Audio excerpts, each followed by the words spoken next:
Tornano a Venezia le bancarelle in Strada Nuova e in Campo San Bartolomeo. Una varietà di proposte nei due luoghi simbolo della città, dalla moda al cinema fino al mondo gastronomico, della tradizione culinaria italiana.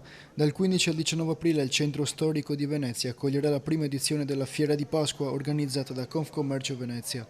Un'esperienza per passeggiare e immergersi nell'atmosfera vivace e colorata della fiera tra le calli di Venezia. E io penso che sarà una novità che tutti i cittadini veneziani apprezzeranno e che anche per i turisti che vorranno visitare la Strada Nuova e Campo San Bartolomeo troveranno tante nuove proposte commerciali per una Venezia che si rilancia e dimostra ancora di essere viva e vegeta e di avere voglia di guardare avanti verso il futuro. L'iniziativa dà continuità ad un percorso già avviato con i mercatini di Carnevale e conferma l'impegno messo in atto per valorizzare il centro storico, offrendo ai visitatori una nuova opportunità e agli operatori un'occasione unica per mettersi in mostra, creando un legame tra l'identità commerciale e la realtà turistica della città.